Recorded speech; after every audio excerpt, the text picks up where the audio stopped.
Hi everyone, I'm going to be explaining Blendspace, which I have found to be one of my all-time favorite resources now. I know we haven't talked about it in class, so I hope that this really helps you, and I hope that you'll be able to use this and be as excited as I was when I found out about it. Blendspace is obviously free, and I have created a link on my wiki that goes to teacher resources. I'll just show you very quickly. There are lots of ways you can use this, and here are just some ideas of ways you can use this in your classroom. There's little videos about how you can make the Blendspace pages into collaborative research presentations, digital storytelling and student creation, flipping and blending the classroom. So it's a lot, it relates a lot to what we've been talking about in class, which I think Dr. Kissel will really enjoy. When you go to Blendspace, you can sign up for free. I have my login, so I'll go ahead and log in. You can log in with Google or with Facebook as well. When you log in, you'll come up to your page with your lessons on it. And there are tons of lessons that other teachers have created that are called featured lessons, so you can look through those and see if you like any of them, and actually you can share them with your class, which I'm going to show you in just a minute how to create a class.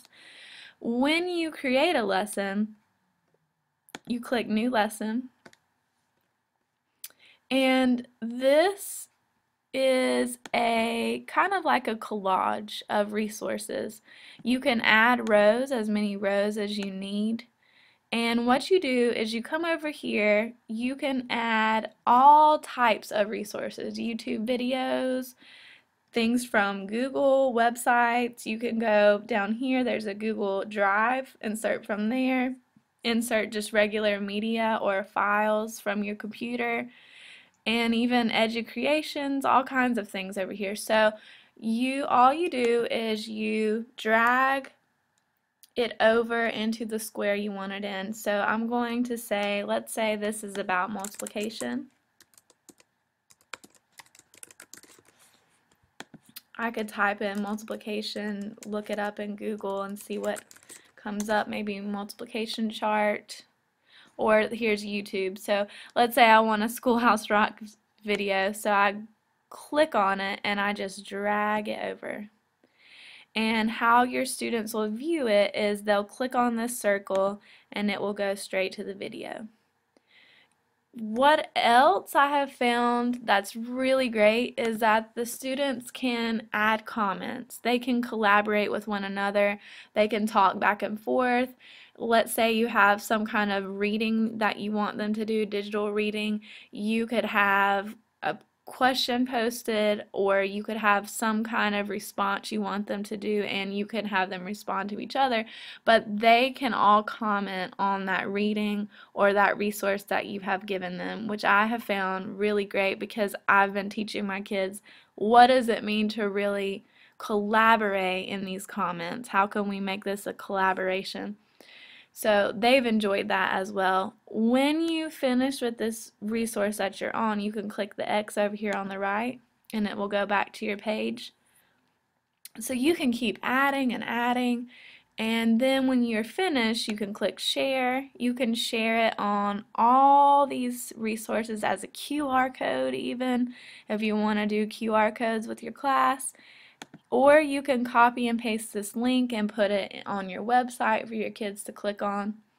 And it shares your lesson with the class that you have in here. When you go to Blendspace, you'll realize that there is an upgrade. To be a premium user, you have to pay. And I really want to do this now that I've gotten really into Blendspace, but it is, I believe, $63 a year, which isn't too bad. I want to show you a couple of other things. When you go to your home page on Blendspace, you can click on classes. I have created my class here, and when I click on it, you'll see that my class has created, some of them they formed groups and then created their own Blendspace page. That was for my project. So you'll see the electricity Blendspaces here, but you'll see all of my students with their usernames on here. When you want to create a class, you can go down here, tell the grade level of your class. So let's say I want to do first grade class. You can name it and then add class. Click on add class. What it does, it's supposed to give you a code, and it will have your students will go on blendspace.com. They will make their own username and password, which I have made them use their school computer login and password, and they will put in the code, the class code that Blendspace has given you, and it is so simple. The kids my class did it probably in about 5 minutes tops, and we were all in, and I had them exploring, looking around, seeing what Blendspace was like, what features it had, and then they actually went on a Blendspace page made by myself about magnetism, and they studied magnetism in different ways through different sources on there. So I love this because you can create classes and you can add students as you're going. You can create quizzes on here when you go to lessons. If you click new lesson, you'll see that it also says add text or add quiz. When you click add quiz, you can type in any question you have and put the multiple choice answers here. The only bad part about this is it is only multiple choice, so you can't put any other type unless you do make a Google form and then you make it into a text answer. You just would have to drag your Google form over. So I hope that this has been a helpful tutorial on how to use Blendspace, and I hope that you will try it out and enjoy it as much as I have. Thank you.